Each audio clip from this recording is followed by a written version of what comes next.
Well, call it the Chinese data dump. Next week, investors get a slew of economic data from China, including CPI.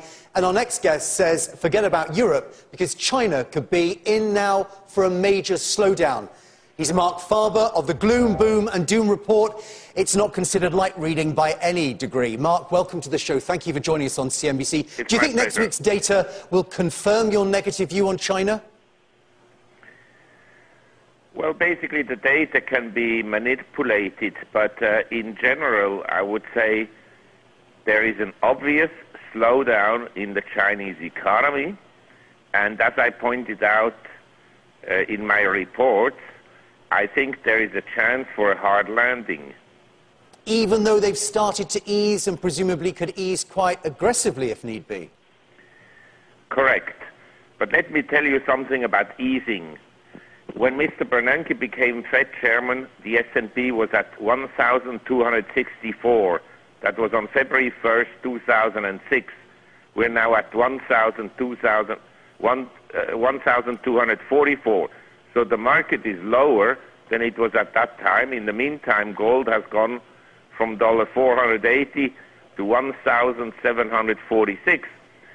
The easing may not mean that the economy will do particularly well. The easing can shift money into some sectors of the economy. The stock market in China may rebound, but I don't think we'll see new highs.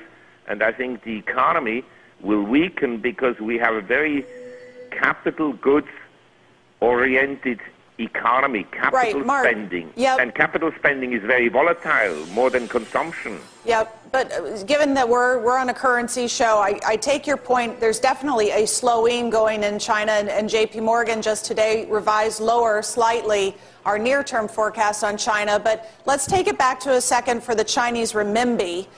Because what we saw in 2008 during the financial crisis, when China, I think one could argue, did have a hard landing, at least for a quarter or two, they just flatlined the currency. The currency didn't weaken. It was the only emerging market currency in the world that did not weaken against the dollar. So if your view is right, China is worse off than people expect. Does it matter? You know, if the renminbi's flat and that's sort of an anchor for all the regional Asian currencies, who cares? Well, I think, first of all, a lot of people will care if China grows only at 5% rather than 10% or 0% in a hard landing case, because China is the largest buyer of commodities in the world. And if the Chinese economy slows down, the demand for commodities goes down. Then the economies of Brazil, Argentina, Australia, everybody's affected, and then they can buy less from China. And then you have a downward spiral. OK, we'll leave it there, Mark. It's always good to talk to you, Marc Faber. I'm assuming you're in Thailand and it's Saturday morning. Mark, thank you very much for joining.